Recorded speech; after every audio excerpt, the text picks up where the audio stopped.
আমি ওর ইঞ্জিনিয়ার হতে চাইছে। ওর অনেক স্বপ্ন ছিল। ও ছোটবেলা থেকেই এই কাজগুলো খুব নিখুঁতভাবে করতো। সে বিশেষ করে সফটওয়্যারের। ওর একটা ইউটিউব চ্যানেলও আছিল, সামির গেম। ছুটির ঘন্টা বাজলেই ছেলেকে নিয়ে বাসায় ফিরবেন।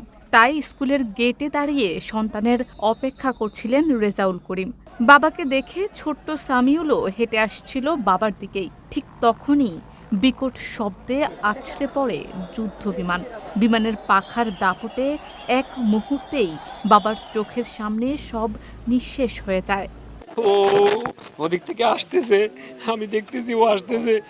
আসার সাথে সাথে বিমানটা পিছনে ক্র্যাশ করলো, ওদের ক্লাসরুম শহর নিয়ে বের হয়ে গেল।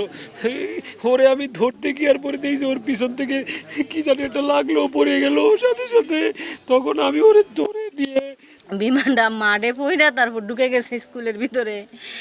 কেবল ছুটি হয়েছে, তার বাবা নাকি দেখতেছে তার বাচ্চাটা আসতেছে, ধর্ম বাচ্চাটারে এর মধ্যে তার এক ফাঁকায় উড়ে লইয়া গেছে, নিয়ে সাথে সাথে শেষ করে ফেলছে।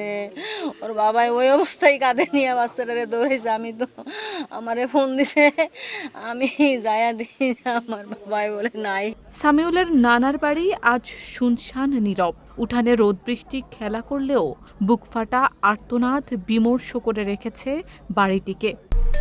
আরে কাট আপ কেনাকাটা লেভেল আপ করতে এলো cut up. Best deals, authentic products আর ফাস্ট ডেলিভারি পেতে ডাউনলোড করুন কাট আপ অ্যাপ।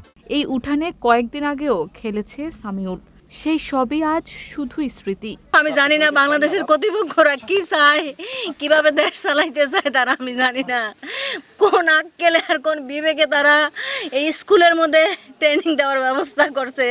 এতটুকু কমন সেন্স তাদের ছিল না। এতগুলা বাচ্চা একসাথে জীবন হারাইয়া দিছে, প্রত্যেকটা মায়ের বুক খালি কইরা।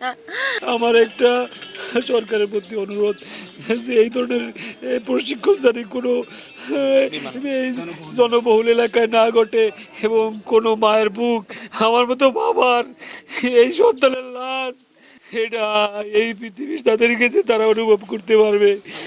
বরিশালের মেহেন্দিগঞ্জ উপজেলার চাঁদপুর ইউনিয়নের নানার বাড়িতে দাফন হয়েছে মাইলস্টোন স্কুলের ৭ম শ্রেণীর ছাত্র সামিউলের।